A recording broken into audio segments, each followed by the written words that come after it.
So I'm just going to share my screen so I can start the presentation. So I'm Ellie, I work for POWhER Advocacy. I'm just going to talk a bit today about what advocacy is, what it looks like in practice, and the services POWhER provide in Gloucestershire.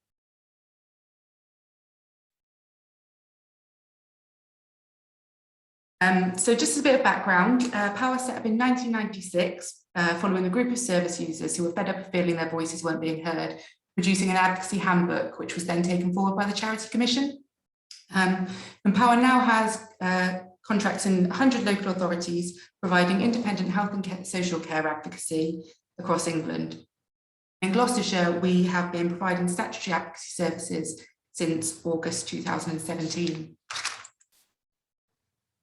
So what is advocacy? You're probably familiar with, or at least heard the term advocacy before, but what we're talking about is enabling your voice to be heard, speaking for you when you can't, and supporting you when you can. So it's about supporting, enabling, and empowering you to express your views and concerns and access information and services where needed. So there's a few different types of advocacy we talk about. Self-advocacy, which is making your own voice heard in a situation. Peer advocacy, which is supporting others who are in the same situation or have been in the same situation as you. Professional advocacy, which is a type of advocacy that POWhER provide, where trained advocates are employed to support people going through certain processes, and more informal advocacy, which is speaking up for others who may be friends or family. So as a carer, you probably have advocated for someone in some way already. And although the role of professional advocate and carer advocating for someone slightly different, sometimes carers will be asked to advocate for people they care for in formal processes. And I'm going to particularly talk about today about what that means in terms of health and social care processes. So that could be supporting in things like needs assessment, support planning, safeguarding, best interest meetings, or mental health meetings. So what does advocacy look like in practice? So at the centre of advocacy, it's about making sure that the person who's going through the process or decision is at the centre of it. And that's making sure the person's views and wishes are heard. And we can do that by redirecting questions for the person to ask themselves, asking non-leading questions, clarifying understanding of issues for the person and others, challenging others on incorrect information, and sharing appropriate information regarding the person. So it's essentially making sure the person that's being advocated for, whether that's yourself or someone you care for, is given the time and support to understand the process they're going through and is listened to throughout it. Excuse me. So in health and social care processes, the idea would be to establish the person's views and wishes on the topic of the meeting by gathering as much information as possible about the person and their situation prior to it. So then the person advocating for them is able to support them to express their opinions in the meeting, or speak for them when they can't. So if we're thinking about advocating for someone else, when we gather the information to make sure that we have an understanding of the person's circumstances and their wishes, where do we go initially?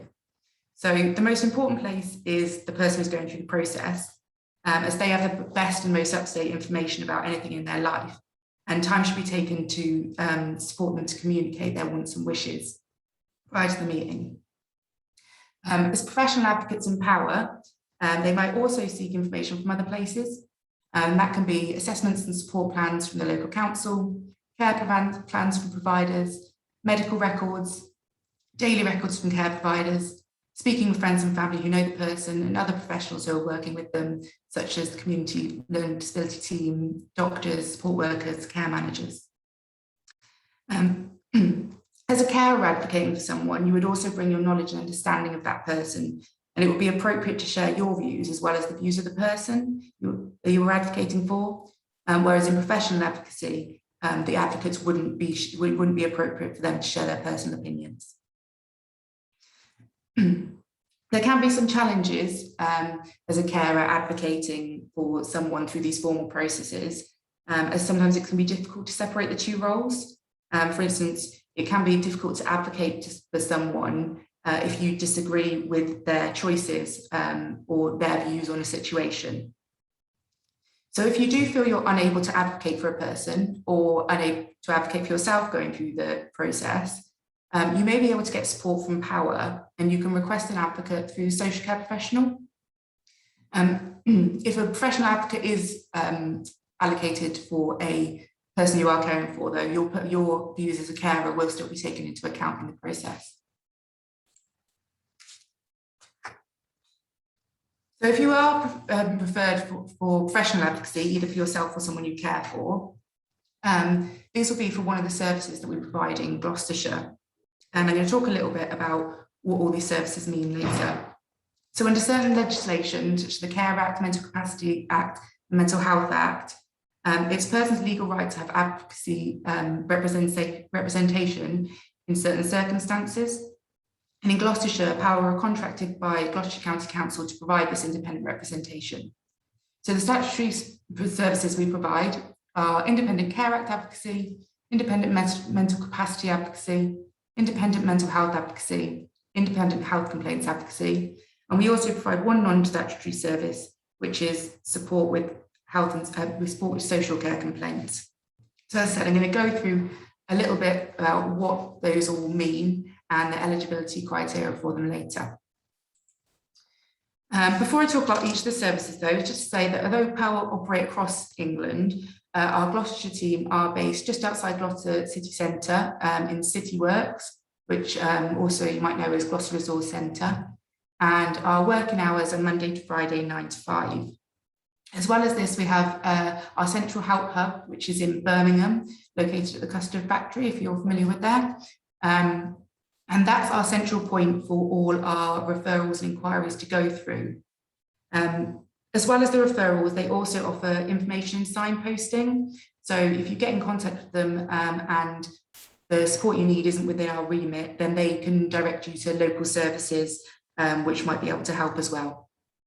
And they have slightly longer opening hours. They're 8 AM to 6 PM. So in Gloucestershire, we operate under an independent advocacy model, which means our advocates are trained in more than one specialism so that they can support clients under different advocacy remits. So for example, if a person was going through a needs assessment, which falls under the Care Act remit, but they also wanted to make a complaint about their GP at the same time, which would fall under our health complaints remit, then they could do so with the support of the same advocate. So working in this way means the clients receive consistent support. They're not having to repeat their story to different advocates, and they can rely on their advocate they're working with having a better understanding of who they are and what matters to them. So now I'm going to talk a little bit about each of the different services. Starting off with Care Act. So under the Care Act, the local authority has a legal duty to instruct an advocate for any person who has substantial difficulty going through a Care Act process and no one else appropriate to support them. And the purpose of the advocate is to ensure that the person is fully involved in the process as possible. So when we talk about the criteria for Care Act advocacy, the substantial difficulty and the no one else appropriate to support them, substantial difficulty includes difficulty with understanding, retaining, using or weighing up any information being presented and communicating your views, wishes and feelings in regards to it. In terms of appropriate individual to support, the individual cannot be someone who is already providing the person with care or treatment in a professional capacity or on a paid basis, be someone that the person does not wish to be supported by, or someone who is unlikely to be able to support the person's active involvement in the process. So for example, if they live very far away.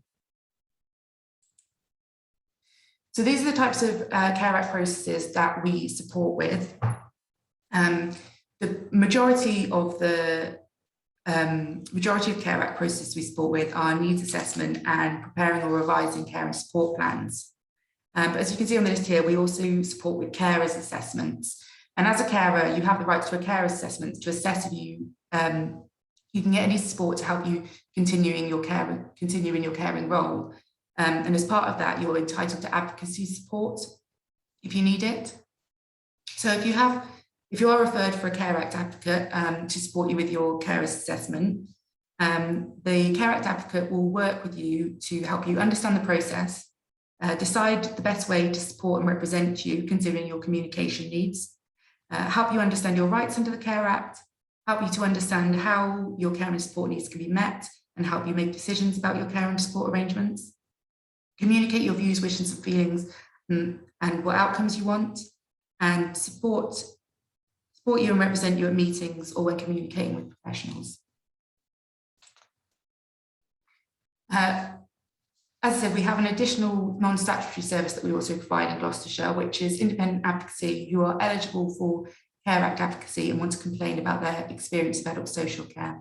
So we can also support to make a social care complaint. The next service I'm going to talk about is the Independent Mental Capacity Advocacy Service. And this service provides independent safeguards for people who lack capacity and have no one else other than paid staff to support or represent them.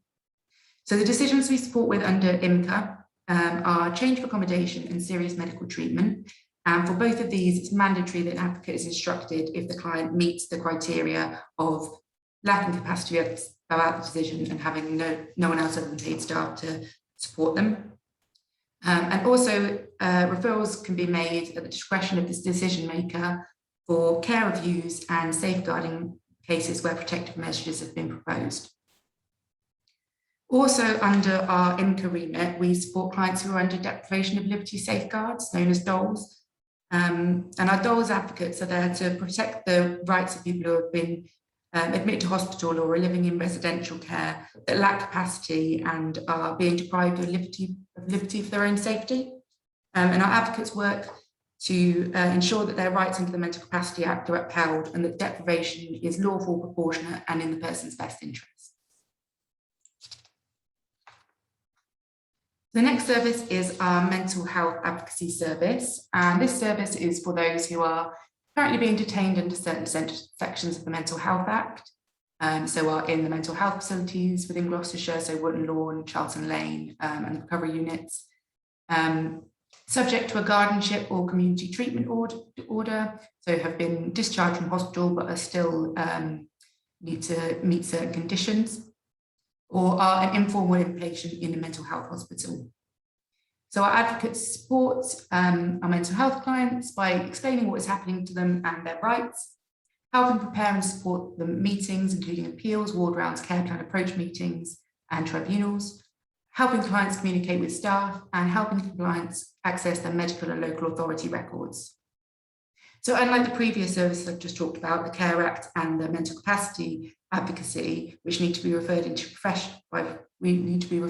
by professionals, the IMHA service also works on a self-referral basis. So anyone who meets the criteria here are able to self-refer onto the service or can be referred into the service by friend, family or carer.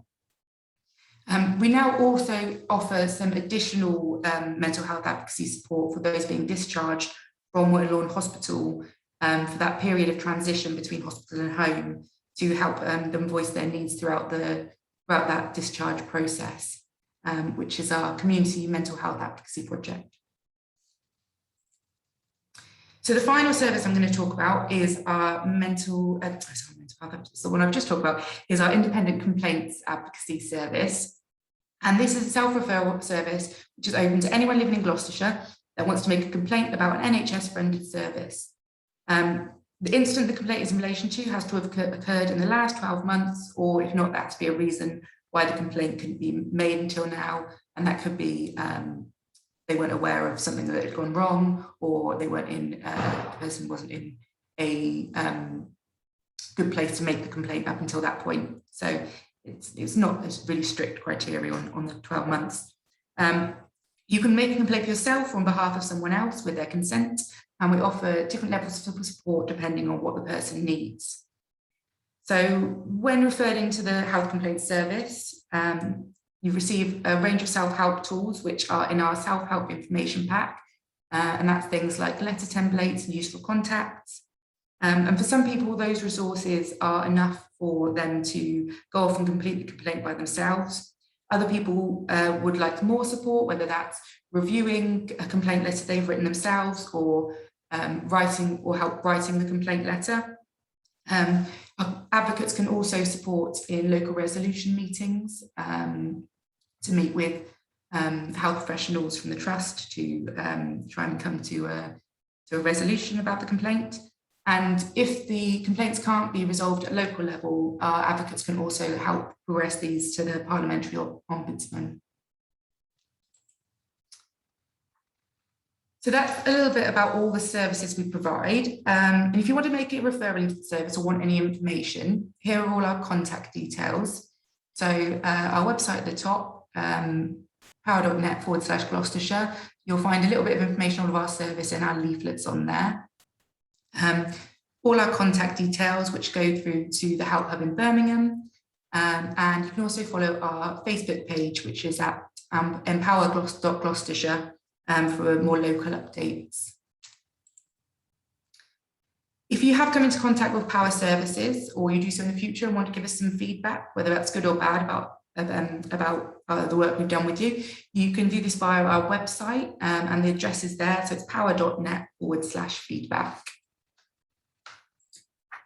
And that's about everything that I have to say. If there are any questions that you'd like to ask, you can email us at gloss.events@powher.net. That's glos.events@powher.net. If there are any questions following the session. Thank you very much. Thank you.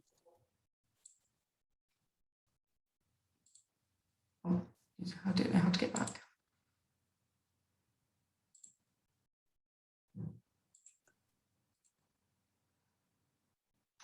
There we are. That's for a second then. I'll just stop the recording. Thank you.